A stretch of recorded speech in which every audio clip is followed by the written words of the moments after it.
फिर भी अज्ञानी मूर्ख लोग अभी भी श्री राधा रानी के उस भाव को नहीं समझ पाते, राधा कौन थी उस विषय को नहीं समझ पाते, राधा नाम को नहीं समझ पाते, नहीं जान पाते कि उसमें कितना रस है, कितना रस है। कृष्ण नाम में भी अपना रस है, ये बात में कोई दोहराए नहीं। कृष्ण नाम संपूर्ण विश्व जपता है, उसमें भी रस है। पर जो रस श्री राधा रानी की भक्ति और राधा रानी के नाम में है, वो कृष्ण नाम में भी नहीं है। जो राधा नाम के प्रेमी हैं, उनसे जाके पूछो ब्रज में, उनके पास आसपास भी बैठ जाओगे, कुछ नहीं भी बोलेंगे, लेकिन आपको कानों में सुनाई देगा कि कोई बोल रहा है श्री राधा श्री राधा श्री राधा। पर राधा रानी की भक्ति को हर कोई नहीं समझ सकता। श्री स्वामिनी जिसे अपना बनाना चाहती हूँ, जिस पर पूरी कृपा करना चाहती हूँ, वही राधा रानी के भाव को समझ सकता है।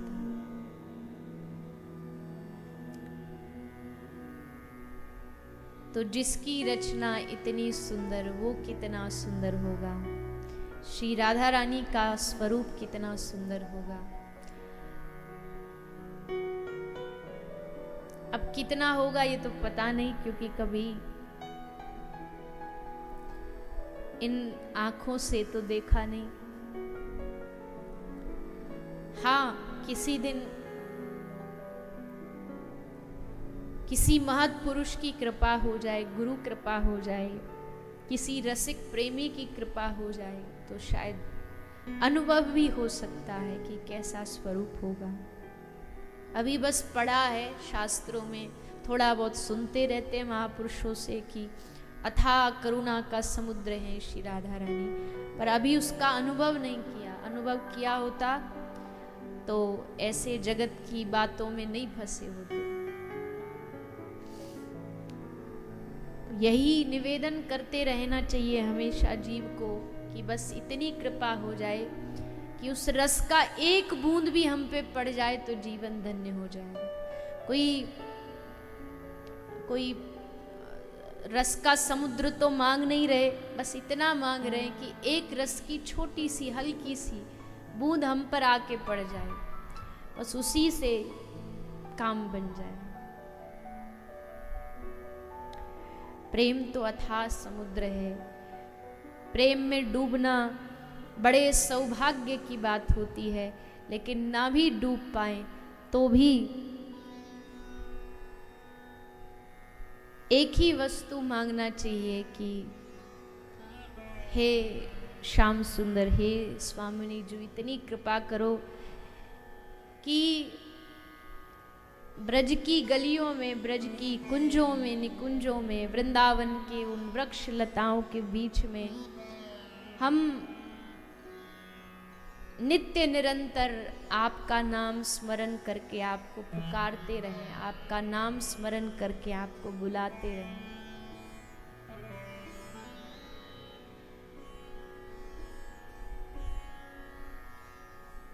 अगर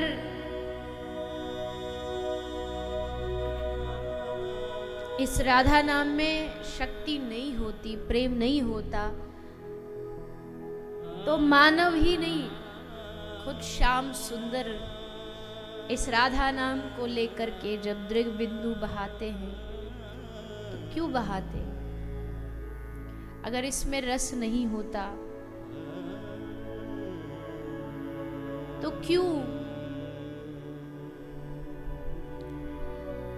किशोरी अली, रस खान, भोरी सखी, ये सब क्यों श्री राधा नाम के इतने दीवाने होते, इतने बावरे होते?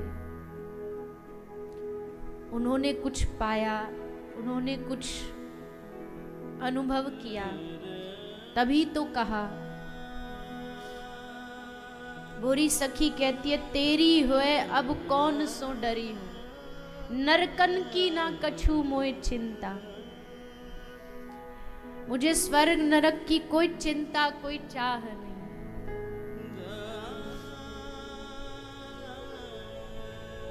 तेरी होए अब कौन से डरी हूँ। जो स्वामिनी श्री राधा रानी का हो जाता है फिर उसको पाप पुण्य का भी कोई डर नहीं होता। और आगे भोरी सखी कहती है, डर ना कछु इंद्रिन को मन को। जिनकी इंद्रियों के लिए सारी दुनिया मन से डरती है, मन नचाएगा, मन ये करेगा, मनुक। भोरी सखी कहती है, डर ना कछु इंद्रिन को मन को, अब स्वच्छंद विचरियो। किसके सहारे इतनी स्वतंत्रता से एक रसिक कह सकता है कि मुझे कोई डर नहीं इंद्रियों का, मन का, क्योंकि उसे पता है मेरी मन की जो स्वामिनी है वो श्री राधा रानी है। तो वो संभाल लेंगी, गिरेंगे भी तो भी वही संभालेंगी, रास्ता भी वही दिखाएंगी। तो अब कई बार हम सोचते हैं कि भगवान की प्राप्ति या श्री राधा रानी की प्राप्ति हम अपने बल से करेंगे, तो वो भी संभव नहीं है। सबसे अच्छा मार्ग बस यही है कि दोनों हाथ उठा के बस कह दो कि अब प्रभु हरि में भलो बुरो सब तेरो। तो जैसे ही दोनों हाथ उठा के जब कोई डूब रहा हो और बचाने की आवाहन करे, पुकार करे, तो जो दयावान होता है वो जरूर उसकी मदद करता है। ठीक वैसे ही डूबते हुए लोग जब दोनों हाथ उठा के श्री राधा श्री राधा श्री राधा पुकारते हैं, तो दयावान नहीं, जो करुणा की समुद्र है, भला वो चुपचाप कैसे बैठी रह सकती है। तुरंत दौड़ पड़ती है अपने उस शरणागत की रक्षा के लिए। तो कहने का भाव यहाँ से आरंभ हुआ था कि जिसकी सृष्टि में इतना सुंदर सब कुछ है, इस सृष्टि को देख कर के कभी मन में विचार भी आना चाहिए कि हमारे ठाकुर जी कितने सुंदर होंगे, श्री राधा रानी कितनी सुंदर होंगी, वो कितने दयालु होंगे। ऐसा भगवान ने इस संसार को बनाया और कहीं बाहर नहीं छुपे, बल्कि हमारे हृदय में, हमारे चित्त में ही आकर के छुप गए। अब बाहर ढूंढने की बजाय अपने हृदयस्थ जो ठाकुर जी हैं उनको अनुभव करेंगे, उनको ढूंढेंगे तो जल्दी प्राप्त हो जाएंगे। और ऐसे ही बाहर ढूंढते फिरते रहेंगे तो ये यात्रा ऐसी लंबी चलती रहेगी। तो भगवान ने सृष्टि का सृजन किया, सृष्टि आगे बढ़ी, आप सबने कल उसका श्रवण किया। सृष्टि के मनु शत्रुपा ने सृष्टि को आगे बढ़ाया। महाराज उत्तानपाद, महाराज प्रियव्रत की कथा सुनाई है, सुखदेव जी ने नरकों का वर्णन सुनाया है। नरक यानी कि पाप कर्म का जो हमें फल, जो विधान है वो भोगना पड़ता है। किसी भी रूप में आप लाख कोशिश करो पर कर्मों के विधान से तो बच नहीं पाए। कर्मों का फल अलग अलग रूप में नरक के रूप में प्राप्त होता है। लेकिन आगे श्री सुखदेव जी ने एक कथा भी सुनाई, एक उदाहरण दिया कि किसी से जीवन में कोई गलत कर्म पाप हो भी गया हो तो डरो मत, नाम आश्रय करो, यानी भगवान के नाम का आश्रय करके बड़े बड़े पापी तर गए, गणिका तर गई, अजामिल तर गया, सदन कसाई तर गया। तो हम जैसे जीवों के तरने के लिए तो केवल भगवान का एक नाम ही काफी है। अजामिल का चरित्र सुनाया। कान्यकुब्ज में कान्यकुब्ज ब्राह्मण थे श्री अजामिल महाराज, लेकिन धीरे धीरे एक दासी के संग में आने के कारण उनके जीवन में कुछ दोष आ गए। लेकिन उसके बाद भी आपके जो पूर्व में किए गए कर्म हैं, शुभ कर्म हैं, वो आपको कहीं ना कहीं बचा ही लेंगे। अच्छे कर्म जो होते हैं वो बुरा करने से हमें रोकते हैं। इसलिए ये जो हम संतों के, महापुरुषों के मुख से सुनते हैं कि माथे पर चंदन लगाओ, गले में माला पहनो, अच्छे अच्छे सात्विक वस्त्र पहनो, तो ये सब किस लिए? अब लोग तो कहते हैं, दावा करते हैं कि बाहरी वस्तु करने से थोड़ी भक्ति होती है, भक्ति तो भीतरी होती है। ये जो जितने चंदन लगाने वाले हैं सब वैसे ही दिखावा करते हैं, बोलते हैं लोग ऐसे कि ये चंदन वंदन ये सब दिखावा है। अजी दिखावा नहीं है, ये वो शक्ति है जो हमको बुरा कर्म करने से रोकती है। अब आप चंदन लगा के थोड़ी किसी कसाई खाने में जाओगे, अगर जाने का मन भी करेगा तो चंदन आपको रोकेगा कि नहीं यहाँ मत जाओ, यहाँ लोग क्या कहेंगे, वैसे तो देखो भगत बना फिर रहा है और वैसे देखो कहाँ खड़ा है। मदरालय शराब खाने में जाने से चंदन ये कंठी आपको रोकेगी, ये लोग देखेंगे क्या बोलेंगे। इसमें शक्ति है कि ये आपको गलत करने से रोकती है। इसलिए चंदन कंठी माला ये कोई दिखावा नहीं, ये भक्तों की यूनिफॉर्म है। जैसे स्कूल जाने वाले बच्चों की अपनी यूनिफॉर्म होती है, आर्मी की अपनी होती है, पुलिस वालों की अपनी होती है, तो ये भक्तों की यूनिफॉर्म है, ये भक्तों का ये निशानी है। पुलिस वाले का कपड़ा कोई पुलिस ना हो वो भी पहन लेगा तो आप तो पुलिस ही समझोगे। वो नहीं आते, वो पहले तो बहुत आते थे पर अब पता नहीं, नट जिनको बोलते हैं, बहरूपिया, अलग अलग रूप बना के आते हैं वो मांगने के लिए, तो पुलिस का रूप बना करके आते हैं। पुलिस के कपड़े देख के आप तो एकदम समझोगे जी साहब जी आ गए, पर वो साहब जी थोड़े हो, तो मांगने वाला है। पर वस्त्र देख करके आपको भी धोखा हो जाएगा, ये पुलिस वाला है। आर्मी का कपड़ा देख के भले वो एक्टिंग कर रहा हो, पर आपको ऐसे ही मिल जाए रोड पर तो आपको लगेगा ये तो कोई आर्मी का है। ठीक वैसे ही भले आप एक्टिंग ही कर रहे हो, माथे पर चंदन है, गले में तुलसी, पर देवी देवता आपको देखेंगे ना तो आपको देखकर हाथ जोड़ के कहेंगे देखो भगवान का भगत जा रहा है। भले एक नंबर के हम ड्रामेबाज हैं, पर इस वेशभूषा से देख करके भगवान को भी लगेगा क्या जी देखो हमारे माथे पर चंदन लगा हुआ है तो जरूर हमारा भगत ही जा रहा होगा। बड़े फायदे हैं इस माथे के चंदन के, गले के तुलसी के। लोग फिर भी नहीं समझते, उल्टा कुछ लोग कहते जी हम तो हमारे तो मजाक उड़ाते हैं लोग। उड़ाने दो, उड़ा रहे तो भक्ति में तो मजाक उड़ना ही समझ लो कि हाँ सही जा रहे हो। जब तुम्हारे घर वाले ही तुम्हारा मजाक उड़ाने लगे, अरे बना बड़ा बाबा जी, तो समझ लो हाँ बाबा जी बनने की लाइन में लग गए हो।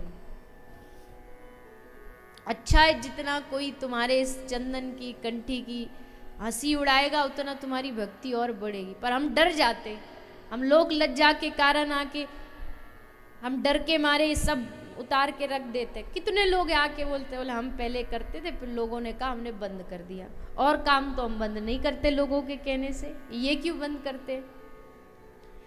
आप अच्छा करो लोग तो तब भी कहेंगे, बुरा करो शराब पियो लोग तब भी कहेंगे, अच्छा करोगे तब भी कहेंगे। कहने वाला तो किसी से रुका नहीं, कितनी भी कोशिश करो।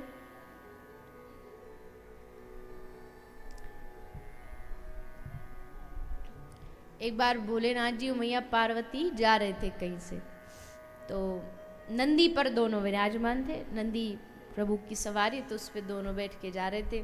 तो पहले गांव में पहुंचे तो पहले गांव वाले बोले अरे देखो देखो कैसे निर्लज्ज लोग जा रहे हैं, एक बेचारा एक साधारण सा एक पशु है और उस पर देखो दो दो लोग बैठ करके जा रहे हैं।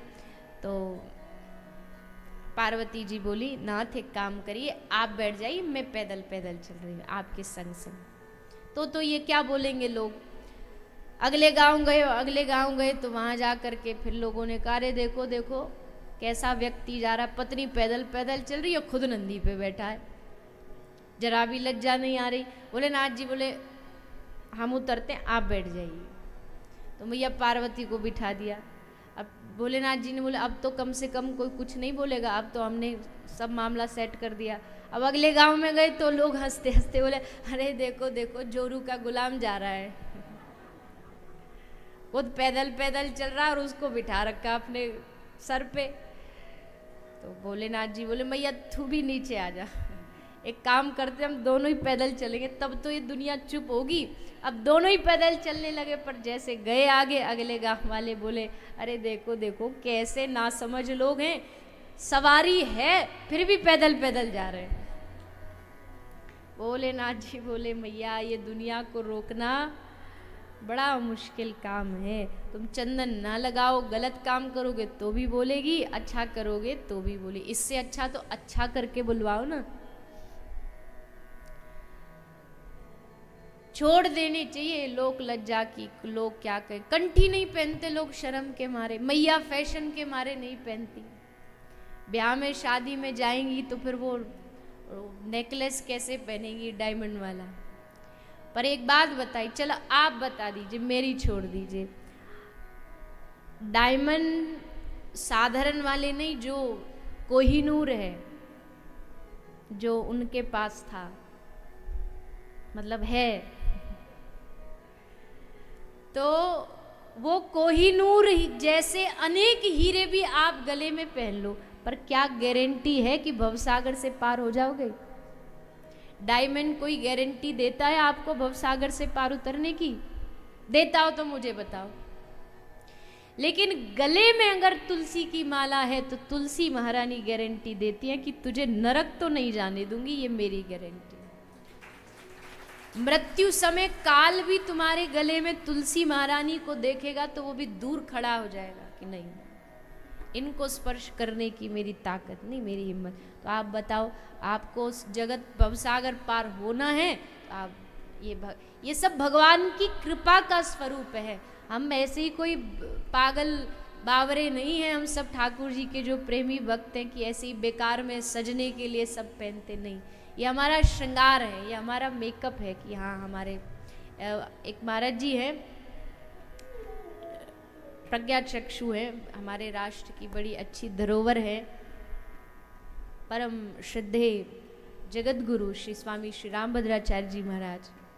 तो आप जब तिलक लगवाना होता है ना तो अपने शिष्यों को बोलते हैं लाओ हमारा मेकअप लाओ, क्योंकि वो उनका कोई परिकरी उनको तिलक लगाता है कि प्रज्ञा चक्षु है, तो वो ऐसे ही बोलते हैं हर बार, लाओ हमारा मेकअप लाओ, मेकअप लगाओ। हम एक बार मिलने गए तो महाराज किसी ने कहा कि महाराज जी साथ में फोटो, तो उनको तिलक लगा नहीं था, बोले हमारा मेकअप तो हो नहीं रहा, पहले हम मेकअप कर लेते फिर फोटो खिंचवाएंगे। तो ये वैष्णवों का मेकअप है, ये वैष्णवों का तिलक है। तो दिल्ली वालों, कितना भी आप महंगा से महंगा मेकअप कर लो, महंगे से महंगे आभूषण पहन लो, पर गारंटी नहीं है भवसागर से पार उतरने की। इसीलिए चंदन कंठी, आप जितना आपकी जो गुरु परंपरा है उस गुरु परंपरा के अनुसार माथे पर थोड़ा चंदन, गुरु परंपरा का पूरा चिन्ह भी नहीं लगा सकते तो थोड़ा लगा लीजिए, पर चंदन नित्य लगाना चाहिए। गले में तुलसी पहने, मैंने तो हजारों बार ये बात कही है, ये तुलसी नहीं है, ये हमारी बेल्ट है। जैसे कुत्ते के गले में बेल्ट होती है ना, इसका मतलब बेल्ट का मतलब क्या है कि लावारिस नहीं है, उसका कोई मालिक है। तो हम सब लावारिस नहीं है, हमारा मालिक है। और मालिक भी कौन है? हमारा मालिक कोई टाई कोट पैंट वाला नहीं है, बांसुरी वाला हमारा बॉस है, उसकी दी रोटी खाते हैं। देखो हमको तो कहने में कोई संकोच होता नहीं, हम जैसे वक्ता तो उन्हीं की दी खाते हैं, हमारा जीविका उनसे चलती, हमारा जीवन उनसे चलता, तो हमारे बॉस है, हमारे मालिक हैं, उनकी चाकरी करते हैं। तो ये सब पहचान है भक्ति भाव की। और ऐसा भी मत समझना, हम कई बार लोगों को बोल देते हैं अरे भजन तो है नहीं भीतर, बाहर से बस ये दिखावा। कोई बात नहीं, दिखावा करने दो, कुछ समय तो दिखावा करेगा, धीरे धीरे धीरे भगवान अपने आप अपना बना लेंगे। भगवान को लगेगा अरे देखो कितना नाटक करता है, चलो इसके नाटक को असलियत में बदल देते हैं, और ठाकुर जी फिर कृपा कर देते हैं। तो इसलिए भगवान की कृपा के लिए ये सब आप धारण करके रखिए। भगवान ने अजामिल पर कृपा की, संतों का सानिध्य मिला, संतों ने कहा कि बेटे का नाम नारायण रखना, और पुत्र का नाम नारायण रख के नारायण नारायण नारायण करते करते करते इस अजामिल को भगवान की प्राप्ति हो गई। नामाभास की सुंदर कथा है और उस कथा से ये भी शिक्षा प्राप्त होती है कि जी अपने बच्चों का नाम बड़ी सोच समझ के अच्छे से रखो, भगवान के नाम पे रखो। तो अभी पिछली कथा में एक कहीं गए थे तो एक भैया जी आए, तो उनके साथ एक छोटी सी बच्ची आई। तो बच्ची आई तो प्रसाद दे रहे थे सब। अब बच्चों के लिए थोड़ा टॉफ़ी रख लेते हैं, बच्चे उससे खुश हो जाते हैं कि प्रसाद में टॉफ़ी मिली। तो मैंने उससे टॉफ़ी दे दी। वहाँ पास में सेब भी रखे थे। तो मैंने लाली से पूछा कि लाली को, बेटी तुम्हारा नाम क्या है? तो बोली एप्पल। तो मुझे लगा एप्पल मांग रही है। तो मैंने टॉफ़ी हटा के मैंने कहा ले एप्पल। तो मम्मी पापा बोले नहीं, इसका नाम है एप्पल। तो यहाँ तक तो ठीक था। अच्छा हो सकता कोई आया होगा मन। फिर उसका भाई आया, मैंने कहा इसका नाम क्या? बोले इसका नाम है मैंगो।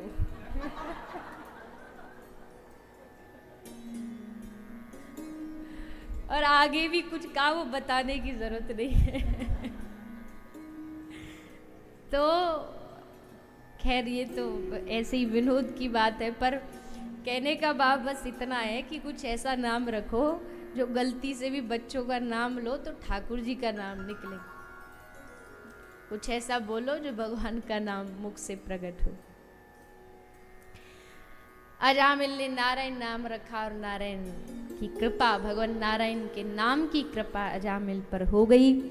उसी नाम का आश्रय हम सब भी लेते हैं और भगवान से निवेदन करते हैं, प्रभु आपके नाम ने अनेक जनों को तारा है, अधमों को तारा है, पापियों को तारा है, अजामिल जैसे पापी को तार दिया। तो हे प्रभु हमारी बारी में इतनी देर क्यों?